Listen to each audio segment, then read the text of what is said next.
poeta, escritor, novelista, ensayista William Ospina. Vamos a conversar con él sobre su última obra, que es Guayacanal. Quiero aclarar que este libro lo presentamos hace 2 meses, en julio, en la Universidad del Valle. Por lo tanto, ya no es un lanzamiento, sino un conversatorio. Sin embargo, como muchos de ustedes no lo han leído, pues voy a hacer una pequeña síntesis de 1 minuto, 2 minutos, para que los que no lo han leído pues tengan idea de qué estamos hablando. Esta obra trata sobre una diáspora que arranca desde Sonsón a finales del siglo XIX y llegan a lo que es hoy el eje cafetero. Es una narración interesante, pero se vuelve más interesante porque entre esa diáspora viene el bisabuelo y la bisabuela de William. Entonces, lo que permite que el libro tenga unas aristas y tenga una particularidad muy especial que no tienen las otras prosas de William, y es que hay algo muy íntimo en este libro. Entonces, pues vamos a empezar. William, te doy la palabra. Bueno, muchas gracias. Agradezco mucho a este evento por la invitación, a la biblioteca por su renovada hospitalidad, a Edgar, por supuesto, por su compañía de siempre, y a todos ustedes por su presencia. Lo primero que yo quisiera evocar aquí es que en la segunda mitad del siglo XIX hubo en la región central del país, en la cordillera central, un inmenso avance de colonos que venían del norte de Antioquia buscando tierra. Colombia en alguna época fue una sola selva y hasta hace 2 siglos esa cordillera central era todavía una sola selva, porque los pueblos indígenas que vivieron en ella durante mucho tiempo nunca talaron la selva, nunca la derribaron, no se sentían dueños del mundo, sino solo sus huéspedes y tal vez sus cuidadores. Y las familias antioqueñas se multiplicaban mucho, como todos sabemos, tenían muchos hijos y eso servía mucho para ayudar en las faenas del campo. Pero después había un problema porque no era posible dividir esas parcelas entre tantos hijos y tantos nietos. Entonces los hijos sabían que a partir de cierto momento había que emprender el viaje, había que irse a buscar tierra, una tierra propia, y sabían también que al sur de Antioquia había una extensión inmensa de tierras despobladas que eran selvas sobre unas montañas impresionantes. Y entonces empezó ese avance de esos colonos hacia el sur. Lo que no sabían era que aunque esas tierras parecían en el primer día de la creación, tenían dueño, porque el rey de España le había hecho concesión a don Felipe de Villegas y Córdoba de 200.000 hectáreas en la región sur de Antioquia, en lo que se llamó la concesión Villegas, que con el tiempo se convertiría en los municipios de Sonsón y de Abejorral, y que todavía más al sur el rey de España le había dado a don José María de Aranzazu 500.000 hectáreas entre el río Arma y el río Chinchiná. Esa era la concesión Aranzazu, y todavía al sur había otra concesión, la concesión La Burila, que todos sabemos tenía una parte del Valle del Cauca y una parte del Quindío. O sea que lo que nosotros hoy llamamos departamentos, en otros tiempos eran las propiedades de unas familias. Estos colonos llegaron buscando tierra y se encontraron con que la tierra tenía dueño y con que los dueños no estaban dispuestos a permitir que esas tierras fueran ocupadas, fueran invadidas. Y descubrieron otra cosa también, que aunque parecían, como digo, en el primer día de la creación, debajo de esas selvas, en esas montañas, había tumbas, unas tumbas llenas de oro. Y aunque aquí nosotros nos acostumbramos a pensar que el mundo comenzó con la llegada de las carabelas de Cristóbal Colón. Esas tumbas indias nos revelaban que aquí existieron pueblos durante miles de años, culturas y civilizaciones que nuestra cultura borró de un plumazo, porque aquí nos especializamos en negar el pasado y en creer que habíamos llegado solo con las carabelas de Cristóbal Colón y que antes aquí no existía nada.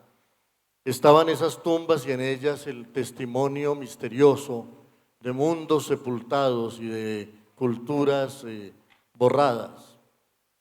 Cuento todo esto, pues en parte porque no es mi intención contarles la novela, porque sí es el trasfondo de lo que ocurrió y en el que está inmerso esta novela, porque mis bisabuelos formaban parte de esa caravana de colonos que venían buscando tierra. Ahora bien, cuando el conflicto entre los colonos y los dueños de la tierra creció y amenazó con volverse una guerra, el Estado colombiano hizo por primera y tal vez por última vez en su historia una cosa muy lúcida, muy generosa y muy inteligente. Decidió acompañar a esos colonos y convencer a los dueños de la tierra de que había que distribuirle tierras a los campesinos. De manera que por primera y por última vez en la historia, en Colombia hubo una reforma agraria. Millones de hectáreas se repartieron entre los campesinos y se conjuró una violencia posible, pero además ocurrió una suerte de milagro, tal vez una suerte de reconocimiento del destino a la clarividencia del gesto de que el Estado colombiano, los Estados Unidos de Colombia, hubieran aceptado entregarle tierras a los campesinos y mediar para que esa distribución de tierras que habían sido de esos grandes terratenientes no se convirtiera como podía pasar si se daba un enfrentamiento distinto en un baño de sangre. Resulta que aunque los colonos llegaban buscando básicamente una tierra donde cultivar su maíz y su yuca y sus frijoles y las cañas para alimentar los trapiches, muy pronto se descubrió que una planta que había llegado de Abisinia se daba muy bien en esa región porque las erupciones de los volcanes durante millones de años habían arrojado cenizas sobre todos esos territorios y habían fecundado la tierra de tal manera que de repente llegó la bonanza del café y eso se convirtió en la zona cafetera. Esa región que había sido repartida entre miles de familias campesinas se convirtió en la zona cafetera de la que vivió Colombia durante un siglo y que no solo le dio a Colombia la posibilidad de vivir, no en la opulencia, pero sí en una pobreza digna, fundada en el trabajo, en la familia y en unos valores humanos muy entrañables, sino que no solamente les dio de comer, sino que les permitió construir un mundo. La hazaña de construir una cultura, la hazaña de construir un mundo habitable en esas selvas, fue una hazaña que no fue protagonizada por grandes personalidades ni por héroes de la patria, sino por seres anónimos y pues, fundamentalmente por unas mujeres que fueron las que se encargaron sobre todo de crear allí las costumbres, las tradiciones, la tradición de la hospitalidad, la tradición de la generosidad, el amor por la música, por el esplendor de ese mundo campesino. Y para mí ha sido muy importante en esta novela procurar reconstruir un poco lo que fue ese mundo campesino, porque el mundo campesino colombiano ha sido muy calumniado por nuestra época, porque a partir de cierto momento se empezó a hablar de ese mundo como de un mundo rústico, primitivo, todo era difícil, pero todo era rudimentario. Y cuando yo les oía las historias que cuento en esta novela a mi familia, a mis tíos abuelos y a mis padres y a mis tíos, yo los oía hablar de una historia muy festiva, muy bella, llena de picardía, de travesuras, de mucho esfuerzo, de mucho trabajo, de mucha abnegación, pero también de una gran sencillez de la vida y de una relación con el trabajo, con la hospitalidad, con la generosidad extraordinaria. A mí no me tocó ser testigo del esplendor de ese mundo campesino que Colombia vivió y que fue tan valioso. A mí me tocó en mi infancia el desgarramiento de ese mundo, la destrucción de ese mundo, porque ese mundo campesino que fue construido por la iniciativa de estas gentes a lo largo sobre todo de la segunda mitad del siglo XIX, fue el mundo que fue destruido inmisericordiamente por la violencia política de mediados del siglo XX. Bueno, ese es, digamos, el primer trasfondo que yo quería hacer, ¿no? De en dónde está situada esta novela, en qué escenario geográfico y en qué horizonte histórico viven estos personajes de los que yo hablo aquí. Bueno, los que hemos leído la obra de William, notamos una diferencia entre esta novela y las anteriores. Las anteriores están conformadas por una educación intelectual,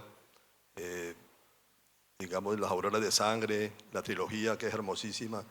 Uno se da cuenta que hay una gran investigación, si no me equivoco creo que es en Prescott, la trilogía, el historiador estudiado ahí, es una investigación impresionante, no sé cuántos años llevaría William leyendo eso, pero uno ve que en este libro esa investigación y ese escritor ha cambiado como los parámetros y asistimos a una educación sentimental.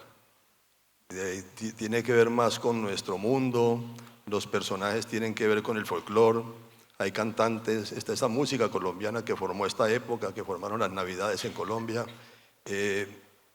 ¿Será por eso, William, que esta prosa tuya en este libro es mucho más suelta, es mucho más digamos que los otros libros son muy poéticos y son muy bien escritos, pero en este libro hay una frescura que uno nota que te ha llegado en el lenguaje, en los personajes? ¿Es por la intimidad con esa educación sentimental?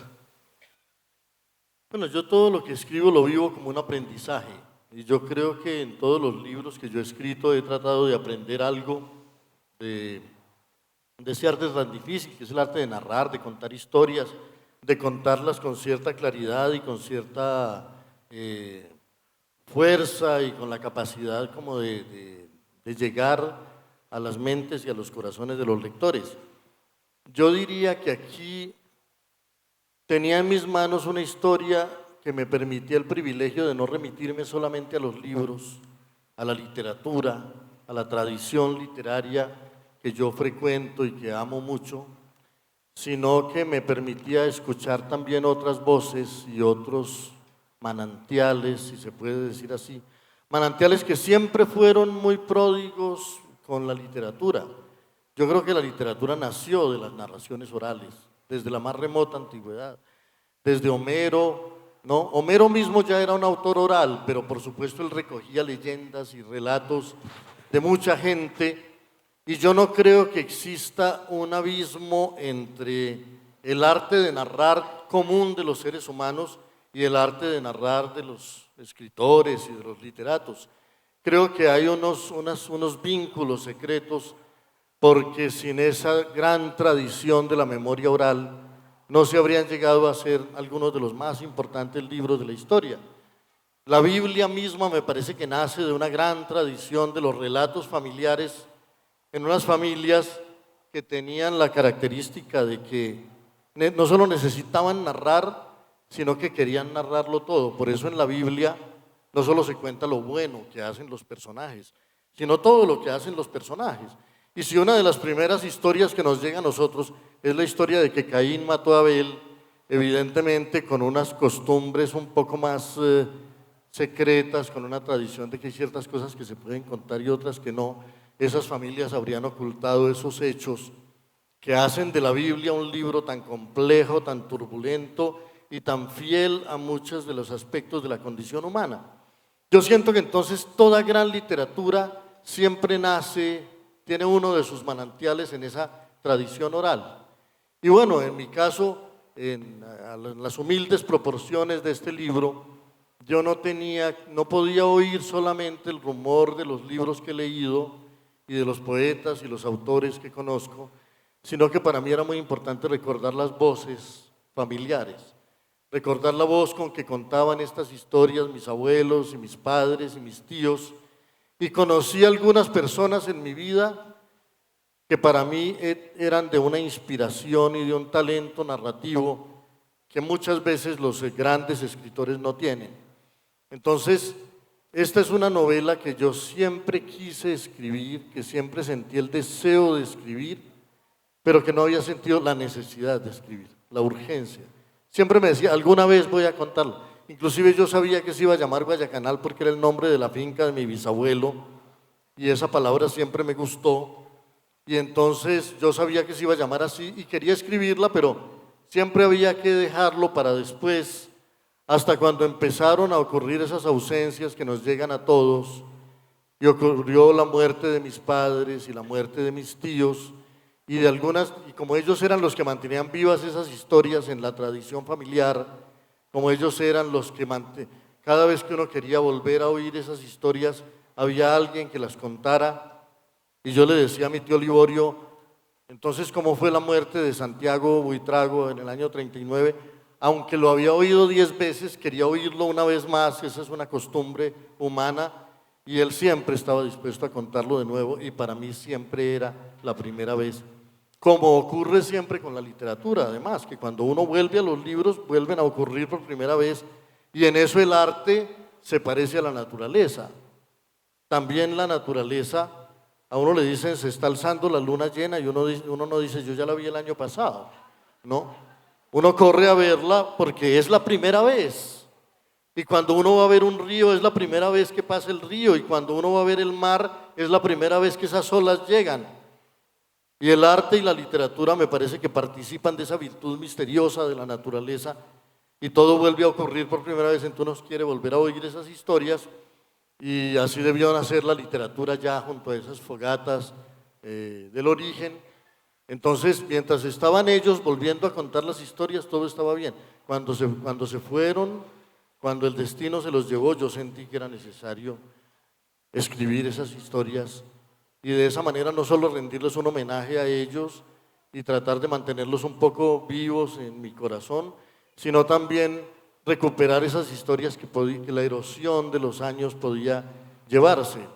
Entonces, yo le atribuyo a esas voces familiares y a ese arte narrativo de la comunidad lo que pueda haber en este libro de proximidad, de cercanía, de una voz cercana y cálida que está contando cosas sin demasiados adornos retóricos, tratando de esquivar un poco la fronda literaria y tratando de que el lenguaje sirva para narrar los hechos de la manera más cercana posible. Ya lo había votado. William, en la novela, en el arte de la novela no hay leyes. Creo que es algo que tú y yo hemos hablado hace mucho tiempo, porque lo que es bueno para una novela puede ser malo para otra. Pero hay unas constantes en la literatura occidental que uno ve, por ejemplo, las novelas suceden en un tiempo cronológico, pero tienen en su interior un tiempo subjetivo. Y es casi que una constante en toda la literatura europea, que el escritor va matando y va escondiendo el tiempo cronológico para que el lector solamente entre en el tiempo subjetivo de la novela.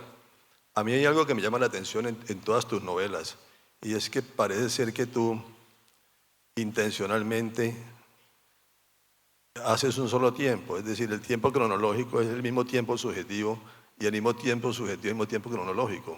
Y eso me parece maravilloso porque te funciona muy bien. Eso no despista al lector, antes por el contrario, uno alcanza a estar dentro de la narración. Por ejemplo, en este caso uno está en el tiempo de Colombia, pero está en el tiempo de los colonos. Es difícil ese tipo de elaboración.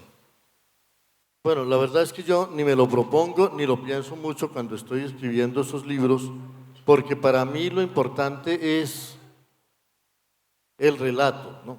Yo, si hay algo que sé, es que yo no quería hacer un relato cronológico de todo esto, porque yo no estaba haciendo una crónica, esto pasó primero, esto pasó después, y porque yo sé que en la memoria todos los tiempos son simultáneos. Lo que pasó hace 10 años y lo que pasó hace 100 es igual de accesible y está en el mismo momento.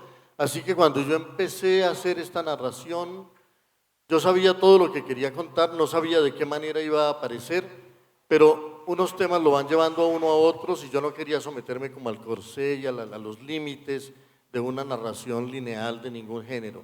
Me parecía que el relato mismo tenía que ir encontrando su naturalidad, su entusiasmo y su fuerza, y sobre todo yo sabía que había unas historias familiares que yo quería contar, pero a mí lo que hay en este libro, por supuesto que no habría aparecido si no fuera ese relato familiar, pero yo sé que es el relato de miles de familias, yo sé que a mucha gente le pasaron cosas similares, porque esto es apenas un fragmento, una fracción de un mosaico inmenso, que es como se formó una región de Colombia, y a lo mejor buena parte de Colombia. Hace poco estuve en Bucaramanga haciendo la presentación del libro, en la Feria del Libro, y la conversación que tuvimos allí me llevó a la revelación de que allá también era igual, de que allá también había ocurrido eso, allá también habían tenido que poblar esas montañas, avanzar en medio de todas esas grandes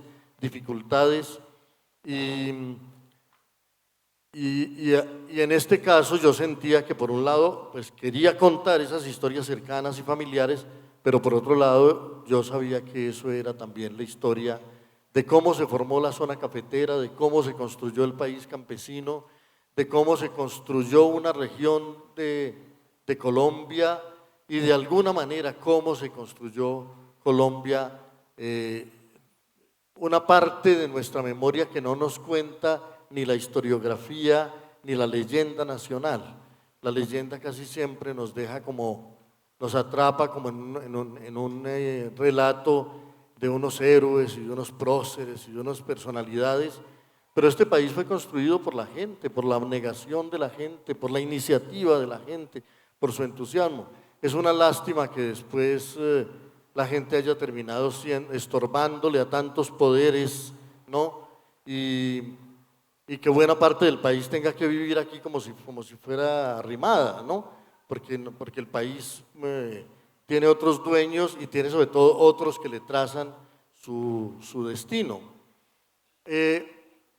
Algo que fue muy importante con esa zona cafetera, y es muy importante en la novela, es que cuando creció la prosperidad cafetera, que fue la primera bonanza en Colombia que fue democráticamente repartida, porque aquí hubo una bonanza del oro en el siglo XVI y hubo una bonanza de las perlas en Manaure y en Cubagua y en Margarita, y hubo una bonanza de las esmeraldas y hubo hasta en el siglo XIX una bonanza del tabaco, pero esas bonanzas eran para pocos dueños y le traían prosperidad a muy poca gente. La bonanza cafetera, por primera vez en la historia del país, fue una bonanza democráticamente repartida entre miles de familias y por eso permitió construir un país en paz. Si algo descubrí yo en las leyendas de mis mayores y en la alegría con que evocaban todo eso y en la nostalgia con que relataban ese mundo, es que Colombia había vivido remansos de paz y que esos remansos de paz no eran gratuitos, nacían de unas condiciones económicas en donde la gente tenía lo indispensable y tenía cierta garantía de futuro. Si Colombia después de eso ha vivido en la desesperación, en la violencia y en la incertidumbre, es porque nunca se volvió a crear, a construir ese tipo de condiciones históricas en donde mucha gente pueda participar mínimamente de una prosperidad y de unas garantías y de una seguridad para su futuro. Cuando creció pues esa bonanza cafetera, se hizo evidente uno de los más grandes problemas que Colombia tenía entonces y que tiene todavía, que era el problema de los caminos. No había cómo sacar esa cosecha cafetera, que además no estaba hecha para el mercado interno, sino para el mercado mundial. Había que mandarla a Europa y había que mandarla a los Estados Unidos. A finales del siglo XIX y a comienzos del siglo XX, como bien ha dicho George Steiner, la historia de Europa se fraguó en los cafés. En los cafés se construía la historia, desde los cafés de Lisboa hasta los de San Petersburgo. Y bueno, nosotros contribuimos a la formación de toda esa de esas ideas que construyeron la modernidad, porque el café llegaba de aquí o de por aquí, una parte por lo menos del café que llegaba. Ese café había que sacarlo al mercado mundial y para eso había que bajar el café desde la zona cafetera hasta el río Magdalena y esos caminos eran muy difíciles y Elías González había logrado finalmente trazar un camino entre Salamina y Mariquita, ese camino que va por Neira, Manizales, Letras, Delgaditas, Mesones, Padua, que se llamaba Guarumo entonces, Petaqueros, Fresno, Mariquita. 10.000 bueyes bajaban esa cosecha cafetera en 10 días por esos caminos cuyo trazo fue tremendo, fue una saga monumental, porque esos son pedregales y despeñaderos en medio de la niebla y de los aguaceros y de la selva, y fue muy duro construir ese camino. Y después los ingenieros ingleses concibieron la idea de construir un cable aéreo que bajara la cosecha cafetera desde Manizales hasta Mariquita, y entonces los 10 días que tardaban los bueyes se convirtieron en las 10 horas que tardaban las vagonetas del cable aéreo para llevar esa carga hasta el río, y se construyó ese cable que fue una proeza de la ingeniería en esos tiempos. En su tiempo fue el cable aéreo más largo del mundo. Y a mí me gusta recordarlo porque es que Colombia en los primeros décadas del siglo XX era un país que tenía un impulso modernizador. Aquí había una sed de modernidad. Colombia tendió una red de ferrocarriles, Colombia hizo esos cables aéreos, tenía la navegación por el Magdalena. Colombia fundó en la segunda década del siglo la segunda aerolínea comercial del mundo. No nos pensábamos un país de última categoría, no habíamos caído en esa suerte de desconfianza de nosotros mismos y de nuestro propio futuro.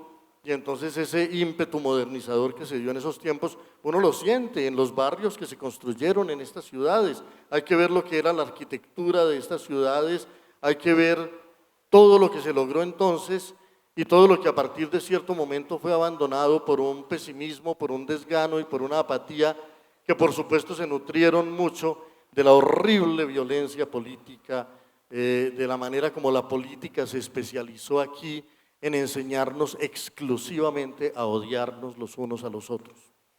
Como yo fui testigo en mi infancia de la destrucción de ese país campesino, y como sé que eso que parecía una guerra civil no lo era por una razón elemental, porque no había motivos para odiar al otro.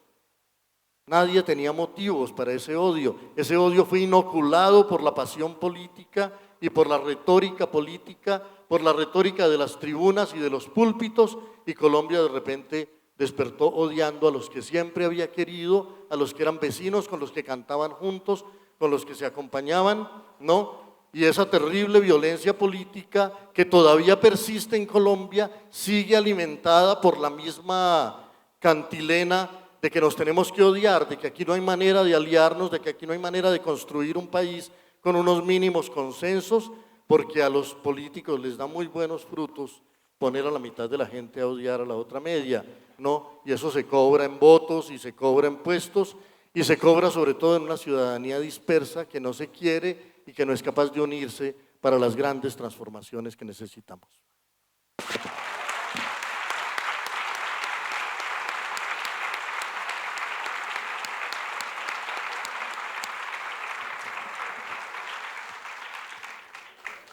Bueno, hay algo magistral en este libro, de la manera como William lo escribe, es que la historia, pues la historia es muy hermosa, la historia nos atrapa, pero la historia está por debajo, hay un río de ideas que suceden, que me parece que ahí está el arte de la novela de William, y es cómo va intercalando estas ideas, porque una historia sola no nos atrapa si no está envenenada.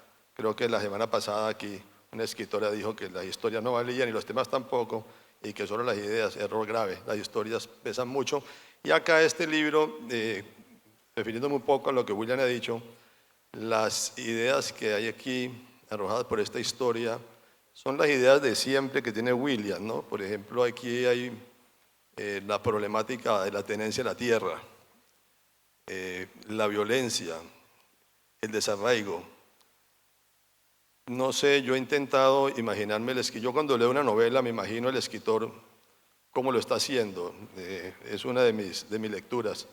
Cómo el escritor está tratando de meter esas ideas dentro de la historia para que el lector piense. Y me parece maravilloso porque William no tiene en esa novela no hay términos técnicos, no hay sociologías, simplemente logra que el lector piense. ¿En algún momento hace esos diseños?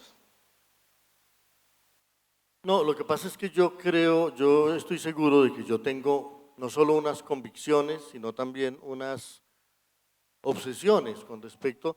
Yo sé que todo libro es fatalmente contemporáneo porque lo que lo hacen hacer son las preguntas de hoy, no son las preguntas de hace 100 años. Así yo esté escribiendo sobre el Imperio Romano o así esté escribiendo sobre la conquista de América, yo sé que lo que hacen hacer los libros son las preguntas que hoy nos formulan nuestra vida, nuestro destino y la historia que estamos viviendo.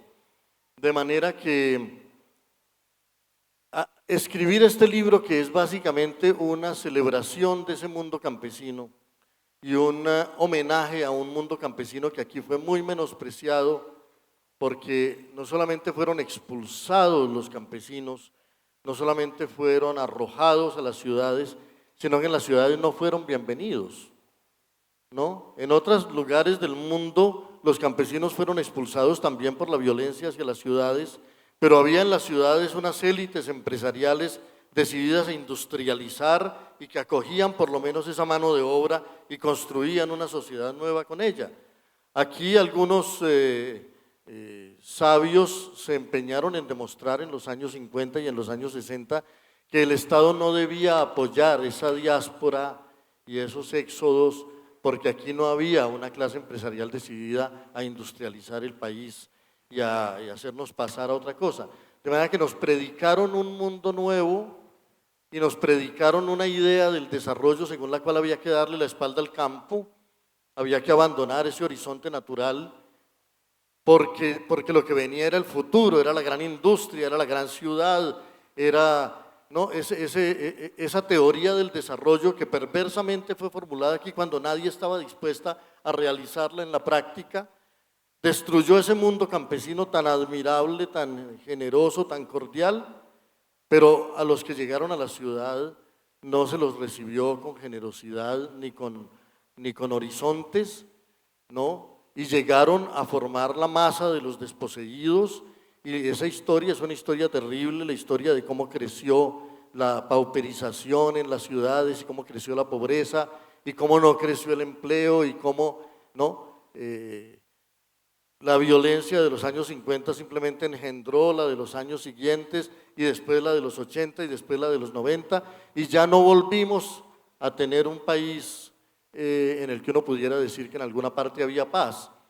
Y la paz existe, hay países, uno puede ir a muchos países, inclusive países cercanos, donde hay paz, donde la gente tiene confianza en los demás, donde la gente se une, donde la gente logra cosas con su esfuerzo y con su consenso.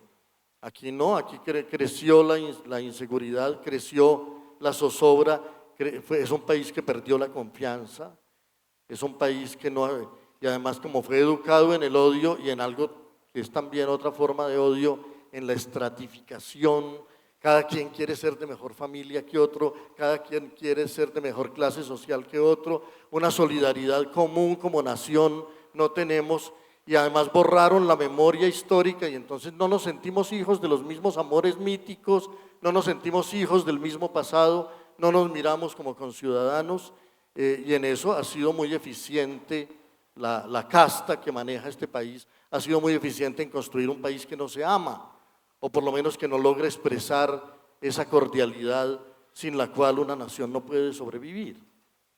Así que esas cosas son muy importantes. No, yo no hago un tratado de sociología, yo estoy contando aquí una historia que me conmueve, que viene del fondo de mi corazón, pero yo sé que cuando la inscribo en la memoria colectiva, cuando trato de unir ese relato familiar al relato social, van brotando cosas que yo mismo descubro y entonces yo he estudiado un poco lo que fue la colonización, conozco mucho lo que fue la urbanización de este país y también deploro, por supuesto, como algún personaje de la novela, que cuando uno habla aquí de que necesitamos ferrocarriles le dicen que no es posible, ¿no?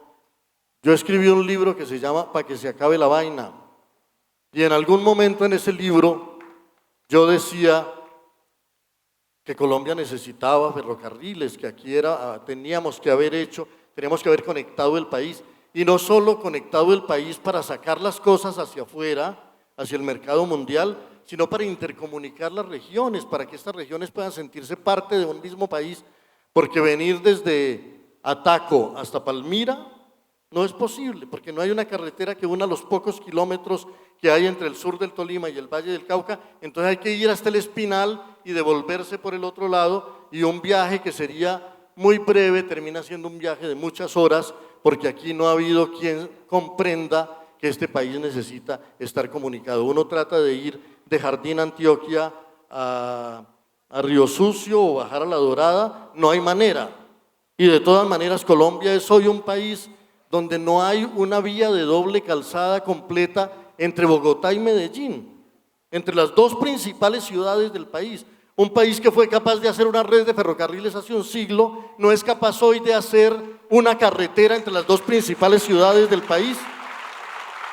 A mí eso me causa escalofrío. Yo digo, ¿en manos de quién estamos? ¿En manos de qué proyecto histórico? Con un país tan hermoso, lleno de recursos de toda índole, ¿en manos de quién está este país? Y entonces ahí es donde me pregunto otra cosa. Y también por eso es para mí tan importante rendirle un homenaje a esta gente humilde, a esta gente laboriosa, a esta gente trabajadora que construyó ese país campesino, porque Colombia ha sido capaz de hacer grandes cosas, pero a partir de cierto momento la política, la misma política y su espíritu faccioso le hizo perder la fuerza, y entonces a veces nos dicen que que la mitad de la riqueza planetaria está en manos del 1% de la población. Aquí en Colombia no es la mitad de la riqueza planetaria en manos del 1% de la población. En Colombia es la mitad de la riqueza en manos de 1 de cada 10.000, ¿no?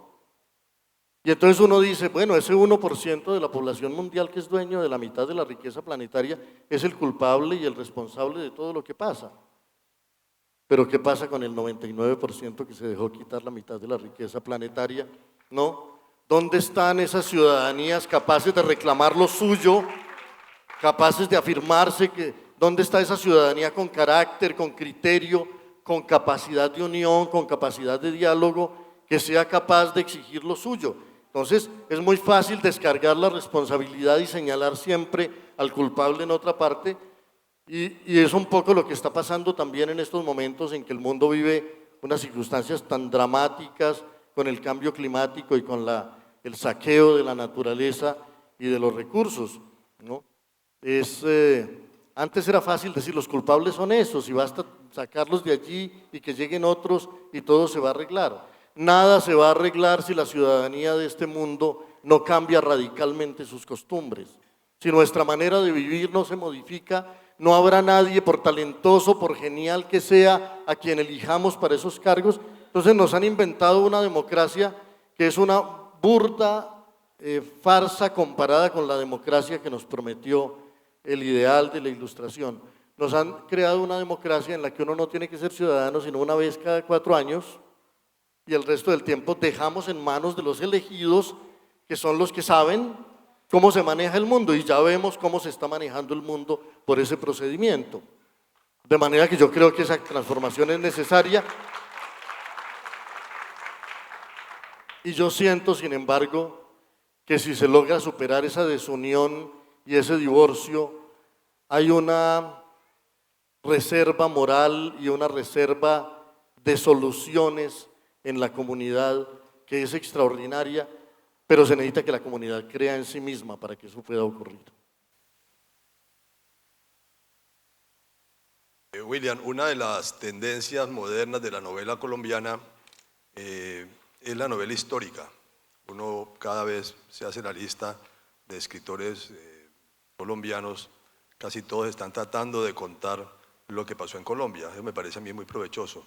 En esta, digamos que en esta empresa uno ve una gran novela como La tejedora de coronas del maestro Germán Espinosa, donde él escoge una mestiza para que cuente la historia de Colombia. Es decir, no, me parece que es una proeza grande poner en manos de esa muchacha cartagenera que se hace amante de Voltaire y hace un periplo por Europa, que nos cuente la historia de nuestro país y la historia de Colombia, e incluso la historia de Europa. Eso me parece interesante. En la última parte de la trilogía tuya, tú haces una cosa maravillosa que los que veníamos leyendo los primeros libros nos sorprendimos, es que creas un mestizo como narrador, le cedes la palabra a alguien y es una muy buena creación. Luego, en el verano que nunca llegó, la historia de ese verano, sorprendentemente el narrador eres tú, es William Ospina, y en este otra vez aparece William. ¿Eso es porque es más cómodo contar a Colombia desde ahí, con una voz nacional y no una voz en tercera persona que puede sonar europea? Bueno, en el caso del año del verano que nunca llegó, yo habría querido que fuera otro el narrador. Y me pregunté cuál de todos los personajes de esa novela podía servir bien de narrador. Pero ninguno me sirvió porque ninguno abarcaba como toda la cronología de la historia. Byron murió demasiado joven, Shelley murió demasiado joven, Mary Wollstonecraft misma, Mary Godwin, no alcanzó a saber la repercusión que tendría su libro Frankenstein. Y entonces cuando ya no encontré un narrador que me sirviera, me tocó resignarme a ser yo el narrador, pero no era ese mi propósito. Porque dije, yo por lo menos he estado investigando esta historia y la puedo contar completa, pero entonces tengo que ser yo el que la cuente. En este caso de Guayacanal es otra cosa, ¿no? Yo soy el testigo de lo que ocurrió, soy el testigo del desenlace de esa historia y fui depositario de los relatos. Hay un personaje en la novela, Josefina, que es que me crió a mí, nos crió a mí y a mis hermanos cuando ya era muy anciana, pero antes había criado a mi madre y a sus hermanos. Y un día descubrí que también había criado a mi abuelo y a sus hermanos. Entonces yo quedé sorprendido por eso. Josefina vivió más de un siglo y en realidad había criado a 3 generaciones y había llegado con mi bisabuela de Sonsón a finales del siglo XIX, y entonces para mí empezó a dejar de ser como un ser de carne y hueso y ya se me parecía más bien que venía del mundo de las hadas y de los duendes. Y ella era una persona que no pertenecía a la familia, pero la familia no podía vivir sin ella. Ella era la que acompañaba, ayudaba, resolvía problemas de toda índole, todo el mundo podía ser confidente con ella. Y ella era la que contaba las historias de la familia con una tranquilidad que nadie de la familia tenía, porque las familias tienen a veces como sus secretos, las cosas que no se cuentan, de las que no se habla muy, muy duro, y ella las contaba con una tranquilidad y sin armarse aspavientos con eso, de manera que era, además de haber sido la que crió a 3 generaciones, era una gran narradora, y cuando yo tenía 13 años, ella me contó a mí algunas historias estremecedoras. Yo un día me pregunté por qué me las contó a mí y no a otras personas de la familia. Pero es fácil la respuesta, porque yo era el que quería oírla, ¿no? Yo siempre estaba ahí dispuesto a oírla y al que le gusta contar historias nada le agrada tanto como tener a alguien a quien contárselas y que esté interesado y con los ojos abiertos escuchando todo lo que cuenta. Y ella era así, entonces ella tenía un montón de historias que contar y me las contó. Y me las contó de tal manera que yo cuando decidí reconstruir esta historia fui captando cada vez más la importancia que ella había tenido como narradora, como depositaria de esas historias.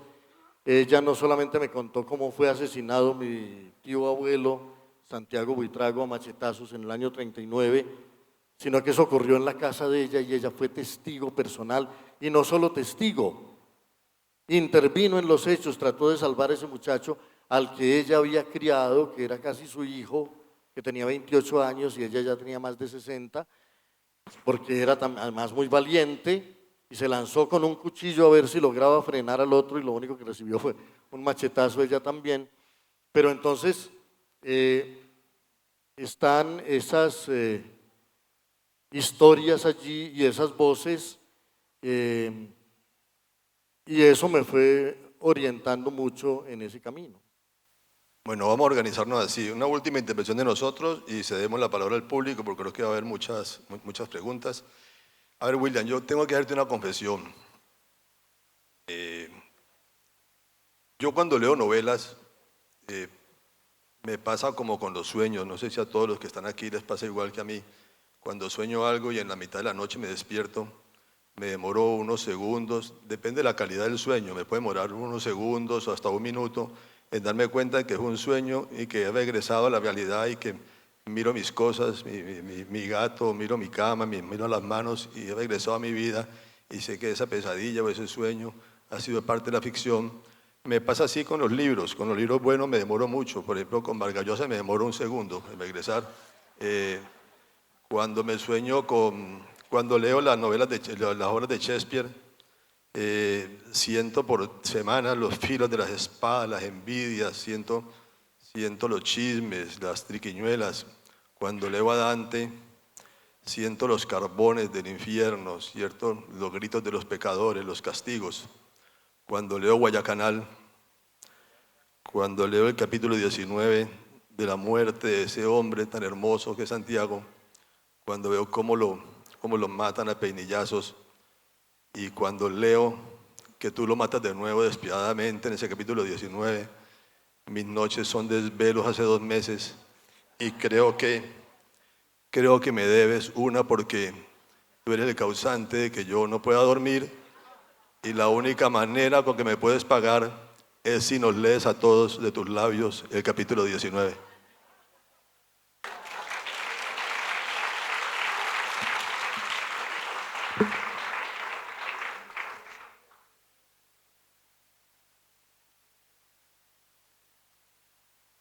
Es que yo no sé si es muy largo para leerlo todo, de pronto nos interrumpe el diálogo y a mí me interesa mucho el diálogo con con el público, de manera que no quisiera que la lectura, ¿no? Voy a, voy a leer solamente los párrafos finales, los 2 párrafos finales, para que podamos avanzar un poco en el diálogo.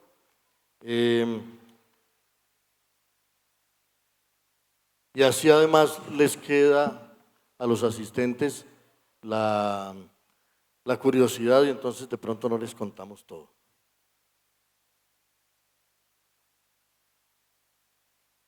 Santiago alcanzó a ver las pendientes de Guayacanal desde las últimas curvas. La berlina tenía vidrios grandes, entraba un viento frío y la comarca entera se hundía a la distancia. Las fincas, las tierras que todavía eran de Benedicto, las casitas sucediéndose sobre las lomas, el camino que culebreaba hasta la línea del río, temblorosa en la última luz. Toda su vida había transcurrido allí. Cada recodo, cada bosque guardaba algún recuerdo. Miró a Guayacanal, vio los pueblos encogidos en la cordillera, Guarumo, La Aguadita, Agua Bonita. Tal vez alcanzó a ver la casa de Josefina, la casa de sus padres, su casa, de donde salió esa mañana con su traje de monte, su armónica y su perro, donde besó a Azucena sin saber que ese beso era el último. El niño lo miraba. Santiago respiraba con esfuerzo viendo las montañas que fueron suyas. Más tarde, cuando revisaron la berlina, comprobaron que la sangre había seguido manando de las heridas. Un recodo de la carretera lo borró todo. Avanzaron por cornisas que ya invadía la niebla, ante abismos de hojas negras y dentelladas. Vio las cascadas sin sonido, como si cayeran muy lejos, en otro mundo, y ya no escuchó nada. Y el frío de las alturas de letras se le metió en el pecho. para siempre.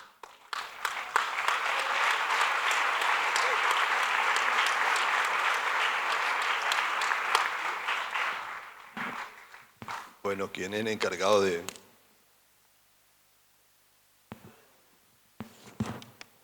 William, felicitaciones y le quiero hacer una pregunta. Desde el comienzo de tu infancia también los ha perseguido la violencia. Llega un momento en que acaba de estallar Cali, el 7 de agosto, y sobre esos destrozos, esa tragedia tan horrible, empezó a salir una urbanización. Cuando llegas a Cali por primera vez, vives por allí y de repente te enteras que Sangre Negra vive al lado. ¿Cómo te enteraste o por qué te perseguían esas cosas tan espantosas sin que ustedes fueran culpables? Bueno, muchas gracias. Yo tengo que contar entonces algo que ocurre en un momento de la novela, y es que en un día de mi infancia, en el pueblo donde yo había vivido siempre, pues siempre son mis primeros 5 años, entraron los pájaros a matar liberales. En el pueblo solo había 11 liberales y todo el resto eran conservadores, y mi padre era uno de esos 11, y además tenían la costumbre de depositar los 11 voticos ahí cuando aparecían todos los otros votos. Y entonces mi padre se salvó ese día. Yo cuento en la novela cómo de esa matazón que hubo en el pueblo, y tuvimos que huir, y primero huimos hacia Pereira, y estábamos en Pereira cuando nuestro padre llegó un día a decirnos que por fin había encontrado dónde podíamos vivir. Era en un pueblo que se llamaba Santa Teresa, que era un pueblo de solo liberales. Como era un pueblo de solo liberales, tal vez allí él iba a poder ejercer su oficio de enfermero y tener su farmacia, íbamos a poder vivir tranquilos. Para mí siempre fue muy extraño que existiera una violencia entre liberales y conservadores, porque mi padre era liberal y mi mamá era conservadora y se querían mucho, ¿no? Y mi abuelo era conservador, pero permitió que sus hijas se casaran con liberales, o ni preguntó siquiera de qué partido eran cuando Ana se casó con Olmedo e Inés se casó con Yesid y mi mamá se casó con Luis. Todos los yernos pues le resultaron liberales y yo no le veía ningún problema a eso. Mis papás se querían mucho, se quisieron mucho toda la vida, y entonces yo nunca creí en la guerra entre liberales y conservadores. Yo dije, aquí hay gato encerrado. Eso no es así, que por el hecho de ser liberal o conservador la gente se odie y se tenga que destruir el uno al otro. Y eso me vacunó un poco contra estas polarizaciones que nos siguen sirviendo en el plato cada día. Lo cierto es que nos fuimos para Santa Teresa, y no es que fuera un pueblo de solo liberales, eso es poco decir. No había policía, no había ejército, no había alcalde y no había cura. Yo cuento cuando entramos mi hermano y yo a la iglesia, que encontramos, eso no se los voy a leer, Edgar, ¿no? Y el pueblo estaba bajo la dominación de una alianza que se acababa de celebrar entre Desquite y Sangre Negra. Por eso yo me pregunto si cuando yo estaba en la farmacia con mi padre, alguno de esos hombres que entraban de esas calles cubiertas por la niebla en la tarde, esos hombres armados que entraban a comprar alguna medicina, pudo entrar en cualquier momento Desquite o Sangre Negra, y yo puedo tener en mi memoria, sin saberlo, esos rostros que causaban tanto escalofrío en esos tiempos. De manera que aunque mis padres hicieron todo lo posible porque nosotros no fuéramos testigos de esos hechos atroces, no podían impedir que nosotros oyéramos las historias que se contaban, y los niños lo oyen todo. Y yo oí historias verdaderamente espeluznantes en mi infancia de todo lo que estaba ocurriendo, de la violencia.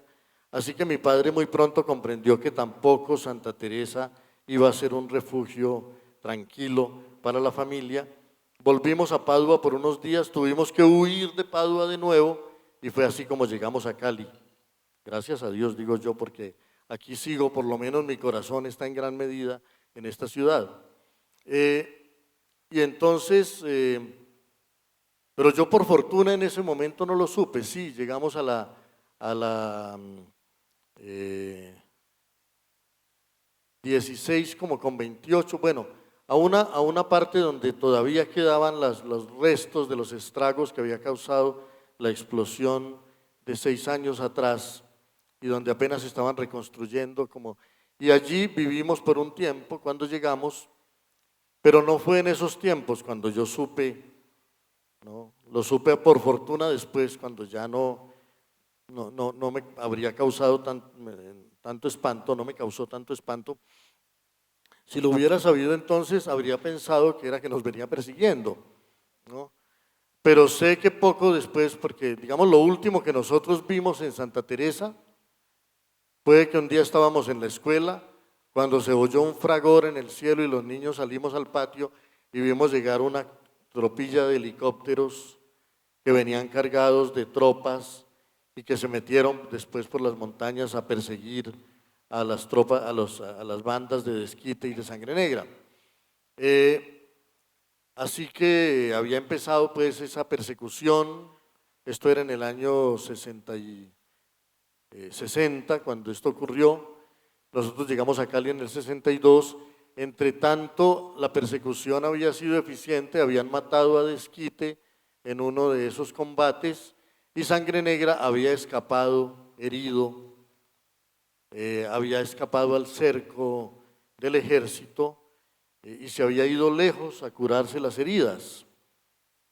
Tiempo después yo me enteré de que lo lejos que había ido era que estaba como a 5 cuadras de la casa donde nosotros vivíamos en Cali. De manera que si lo hubiera sabido en esos tiempos, habría pensado que la fatalidad nos estaba tendiendo una trampa o que venía persiguiéndonos y entonces habría sido muy grave esa pesadilla. Pero lo supe después, lo cierto es que el hecho ocurrió y todavía en mi memoria me estremece. Maestro William Ospina. Maestro William Ospina, es un gusto y un placer tenerlo acá. Estoy por acá, maestro William, aquí a la izquierda.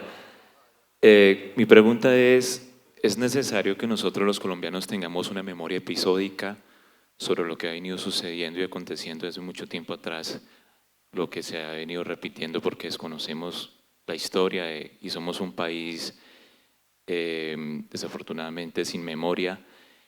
Y para mí, usted ha hablado mucho del tema de la educación y sabemos de que la religión siempre va con la política y sabemos de que las clases sociales definen los poderes políticos en este país. Miramos, si analizamos en toda la historia, la cartografía geográfica de Colombia en sus departamentos y municipios ha sido estudiada por una maquinaria grande que el mismo gobierno ha creado con sociólogos, politólogos, economistas, etcétera. Y si nosotros como ciudadanos, como Estado, no nos formamos de igual manera, ¿cómo vamos a poder cambiar la historia para que no se siga repitiendo como estamos hoy en día en este país? Y quería hacerle esa pregunta, ¿es necesario que nosotros como colombianos tengamos una memoria episódica para seguir recordando y para que nuestras futuras generaciones sepan cuál es la verdadera historia de nuestro país y ojalá que en los colegios empezaran a volver a enseñar historia hace como muchos años y no tenga que sigamos viendo ese tipo de episodios que hoy en día es lamentable? Gracias. Bueno, si a cada uno de nosotros nos causa miedo, perder la memoria personal, nos angustia la posibilidad de perder la memoria personal, porque es perder de alguna manera la identidad, es que no acabar sabiendo quién es uno ni quiénes son los que lo rodean. Nos debería angustiar de la misma manera perder la memoria colectiva o no tenerla. Schopenhauer decía que la locura es la pérdida de la memoria. También la locura colectiva es la pérdida de la memoria colectiva. Y Colombia no tiene una memoria colectiva. Hace pocos días se hizo la conmemoración no de un año más de la independencia, de los 200 años de la independencia. En cualquier país donde se celebran los 200 años de la independencia hay muchedumbres volcadas a las calles y hay grandes fiestas y hay grandes conmemoraciones y hay grandes análisis y grandes debates. Y cuando yo vi pasar el bicentenario de la independencia de Colombia, con ese silencio, con esa falta de pasión, con esa falta de memoria, con esa falta de confianza, con esa falta de esperanza, sentí que aquí pasa algo grave, ¿no? Sentí que aquí la gran mayoría de la gente no siente que tiene un país y no siente que hay un país cuya memoria haya que venerar, pero no es la memoria de las cartillas de unos cuantos señores, de unos cuantos próceres, es la memoria de nuestros mayores, de qué hicieron, de cómo habitaron este territorio, es el conocimiento mismo de este territorio. Suficiente fiesta de la independencia sería que nos fuéramos a los bosques a dar gracias por la tierra que nos fue dada y a conocerlos. En Europa habrá unas 30.000 variedades de plantas. En esta América equinoccial hay 100.000 variedades de plantas. ¿Cuántas conocemos? ¿De cuántas conocemos las virtudes? ¿De cuáles sabemos si se podrían aprovechar económicamente, si se podrían aprovechar en términos medicinales, si se podrían aprovechar en términos de distinta índole? ¿Dónde está el conocimiento de nuestro territorio? ¿Dónde está la arquitectura hecha para estos climas? ¿Dónde están las carreteras y los puentes hechos con conocimiento de esta geografía, de esta geología, de estos suelos? Nosotros hemos sido criados en un país de cartillas. Nos trajeron las cartillas de otra parte para enseñarnos a habitar aquí y claro, no aprendimos, ¿no? Aquí llegó el mundo europeo y nos trazó un destino, pero Europa no puede enseñarnos a vivir en la región equinoccial del mundo, en medio de la mayor diversidad de plantas, en medio de la mayor diversidad de aves del mundo, en una fábrica de agua como esta, con la mitad de los páramos del planeta. ¿Quién nos va a enseñar eso? Si no lo aprendemos nosotros, si no lo aprendemos a partir del amor por nuestro territorio y del deseo, de un deseo de saber, aquí tenemos que crear conocimiento y no dedicarnos a estar arrodillados frente a los grandes conocimientos que crearon en otras regiones del mundo. No es suficiente, no basta. Nuestros gobiernos siempre esperan que les digan de afuera que hay que cultivar, que hay que hacer, que hay que combatir incluso, y así no se construye un país, y la prueba está en que no lo hemos construido. La modernidad llega de tal manera que llegan los carros y no llegan las carreteras. De manera que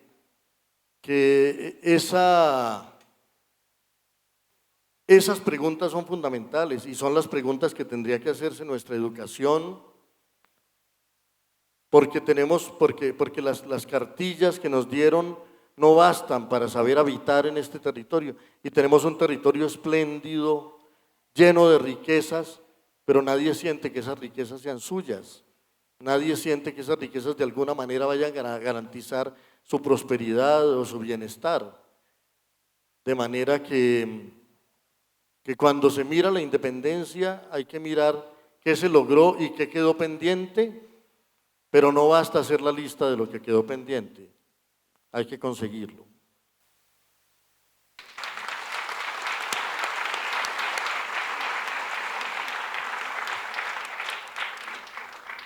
Y buenas tardes. Gracias, William, por la exposición de Historia Crítica de Colombia que nos ha dado tanto en estas intervenciones como en el libro. Básicamente, mi pregunta va en lo siguiente. Hay una gran frase de un gran escritor que dice que un escritor debe hacer de su aldea volverla universal y volverla grande. Uno lo ve en Juan Rulfo, por ejemplo, con Comala, con García Márquez, con Macondo. Y en cierta forma, cuando uno termina de leer la novela, uno se da cuenta que hay muchos paralelos en la historia. Por ejemplo, los cuentos, la historia, los relatos que hacen cuando eras niño, García Márquez lo cuenta también. Hay una matrona, pues guardando las proporciones con Úrsula y con Josefina. Hay enfrentamientos de liberales y conservadores, es decir, se crea en esa aldea cafetera que tú narras allí, se proyecta a nivel de América Latina, porque las zonas cafeteras también son en Centroamérica, en Colombia y en algunos países de Sudamérica. La pregunta mía va allí. ¿Hay algún propósito tuyo de hacer de que esta novela convierta esa aldea cafetera en algo universal?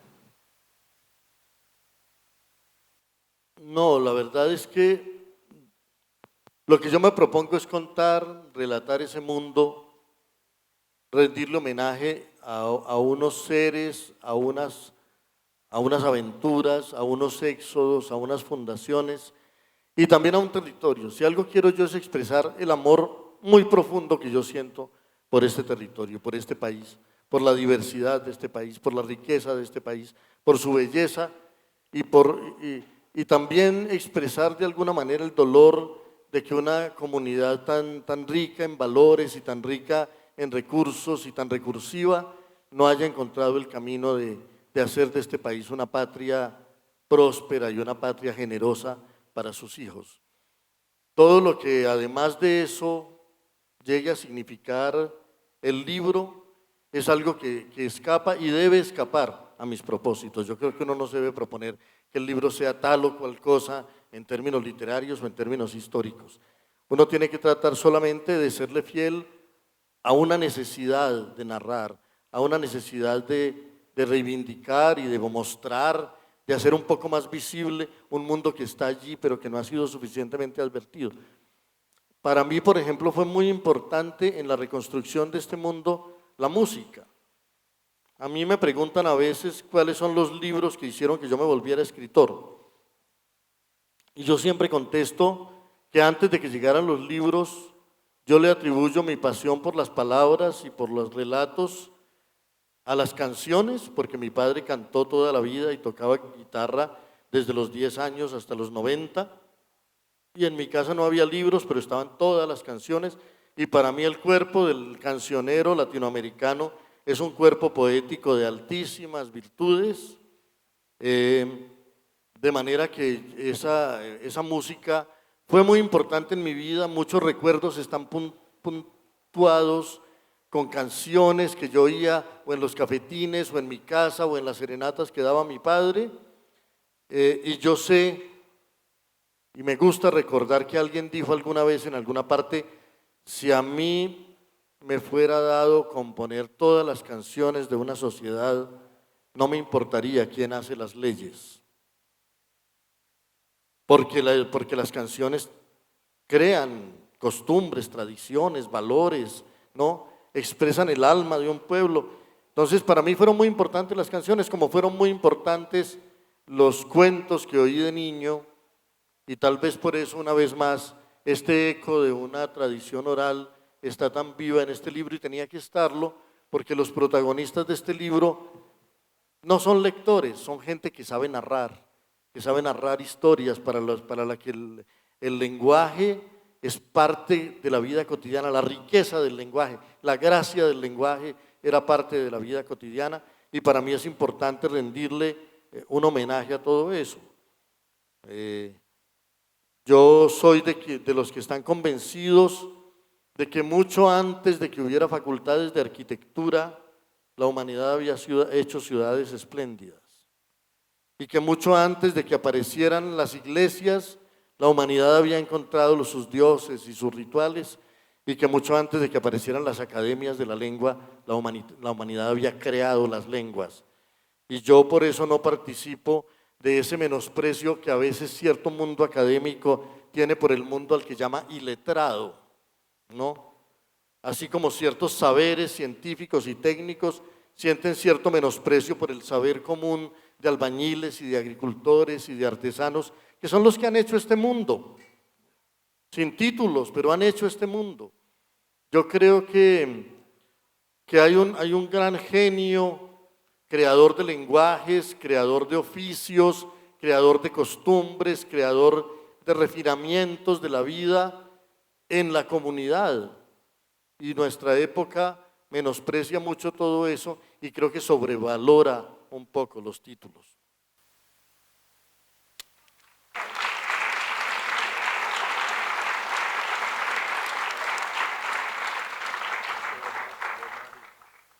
Buenas tardes, maestro Espina.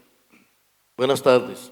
Nos ha recordado, gracias por el grato momento, nos ha recordado usted la colonización antioqueña, la cafetera, donde hubo principios y valores, unión familiar, cooperación, solidaridad, pero vino un decaimiento, vino una declinación, que como ya lo contó usted después de la violencia, y se perdieron todos estos valores, todo este auge. Le hago la pregunta, ¿qué ve usted o cómo ve usted la juventud ahora, que es la que debe tomar las riendas para construir un nuevo país, para tener una nueva colonización?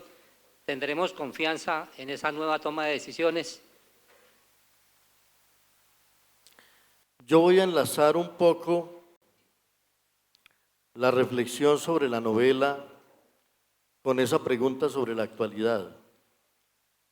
Uno de los males que causó la prédica de lo que llamaron el desarrollo, aquí nos inventaron el cuento de que el desarrollo iba a ser una cosa que iba a estar cada vez más alejada de la naturaleza, que íbamos a vivir en un mundo cada vez más humano, más tecnológico, más tecnocrático, más diseñado por la técnica y más surtido por la industria, ¿no? Pero claro que tampoco cumplieron con eso, porque hay países que se metieron en ese mundo. Aquí todo fue un poquito a medias y cuando en los años 90 decidieron sacrificar la industria, la sacrificaron, ¿no?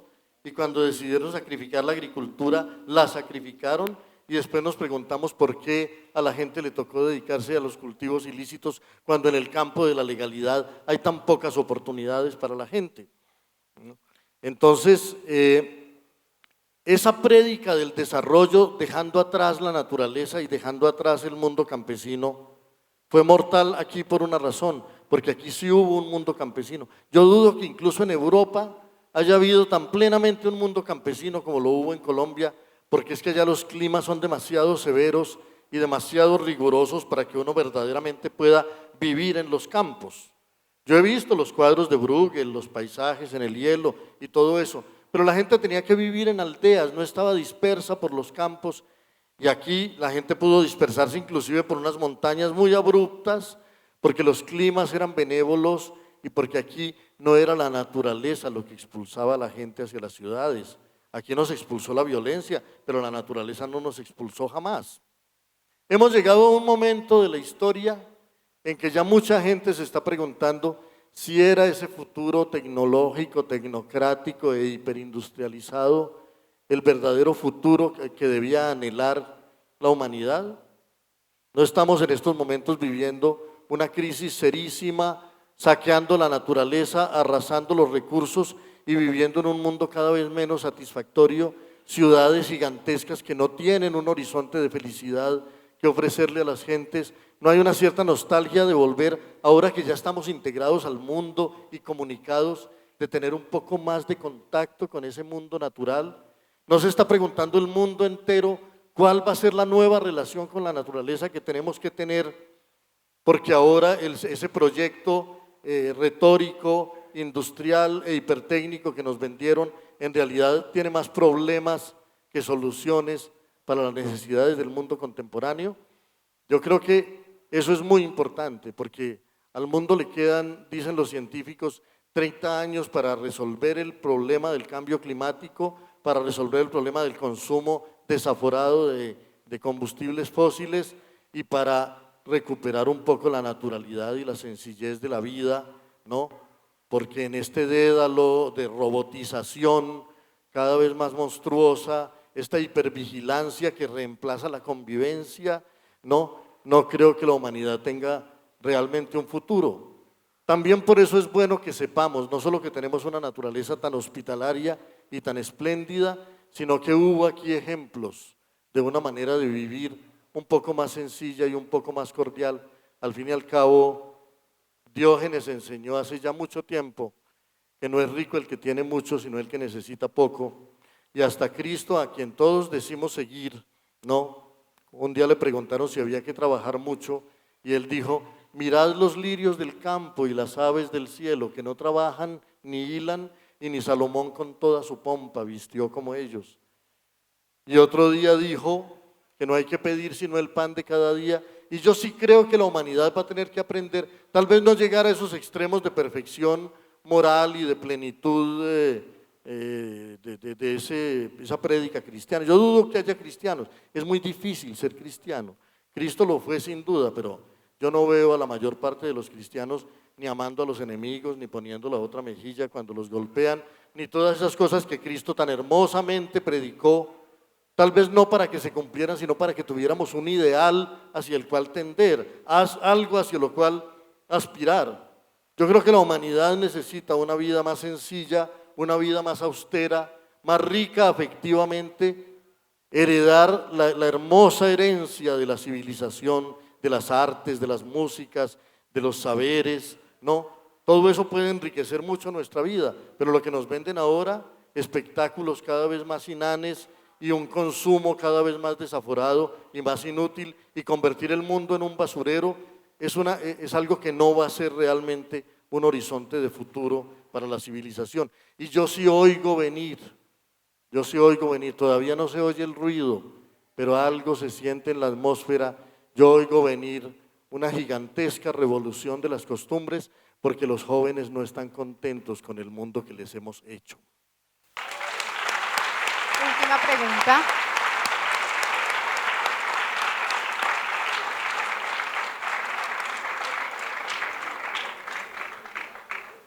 Willy, cuando una familia se envejece y cuando los padres se mueren y los hijos inician la diáspora hacia otros hogares, generalmente se vende la casa y en un rincón queda el resumen de todo ese naufragio de la familia, que es el álbum de fotografías. Y me parece que una de las cosas más bellas que tiene Guayacanal es que al mismo tiempo que es un recuento de la vida de los bisabuelos, explorando el territorio y ganando un sitio para vivir, es también un álbum de fotografías. Eso es precioso, precioso. Es decir, a mí me encantan las fotografías antiguas, con ese tono de sepia, con esos rostros inmóviles que están vivos, mirándonos desde el tiempo de atrás. Es uno de los aciertos hermosos que tiene la novela. En la edición, es decir, yo felicitaría al editor, además de a vos, Willy, ¿cierto? Me parece que es una hermosa edición. Le agregaría hasta más fotografías si hay más, ¿cierto? Bueno, la pregunta es, ¿no crees que la guerra civil española atizó de alguna manera nuestra guerra de conservadores y liberales, de radicales y clericales? Sí, yo creo que sí. Primero diría algo con respecto a las fotografías, y es que es verdad, a partir de cierto momento en la reconstrucción de este mundo familiar, yo empecé a sentir la necesidad de mirar los álbumes de mis abuelos y de mis tíos abuelos, porque yo sabía, por ejemplo, de la muerte de Santiago desde que tenía 13 años, pero nunca había visto su rostro. Y solo cuando visité aquí a una hija de Santiago, que a lo mejor está aquí presente, Carlina, ¿no? Ella me mostró por primera vez un retrato de su padre y yo conocí a Santiago, ¿no? Y entonces empecé a bucear en esos álbumes y empecé a encontrar fotografías pues que me conmovían muchísimo por una razón adicional, y es que de verdad ahora abundan las fotografías, pero las fotografías de ahora no tienen la carga de información que tenían las fotografías de antes, porque todos hacemos el mismo gesto y posamos de la misma manera, y ahora todas las fotos son iguales, ¿no? No solo abundan, sino que ya no transmiten nada, ya no cuentan nada. Esas fotografías de antes, para las que la gente no posaba o solo empezaba a posar sin saber muy bien qué cara había que hacer, y a veces simplemente sorprendían a la gente en una determinada actividad, como hacen los buenos fotógrafos que no ponen a posar a la gente, sino que sacan estampas de la realidad, ¿no? Cuya maravilla está en el ángulo y en el escorzo y en la manera como vieron el mundo. Esas fotografías de antes están llenas de una información preciosa y no abundan, son escasas, y su escasez las hace más preciosas todavía, de manera que a partir de cierto momento yo vi esas fotografías en mis manos, algunas bastante averiadas, hice todo lo posible porque sin retocarlas se recuperara al máximo lo que había allí, y hablando con los editores, ellos fueron sensibles al deseo de que esas fotografías acompañaran el relato, de manera que yo también estoy muy contento de la belleza del libro y de la manera como las fotografías lo acompañan. Y sí, yo creo que muchas cosas alimentaron esa violencia, como han alimentado todas las violencias posteriores en Colombia. Y por supuesto que aquí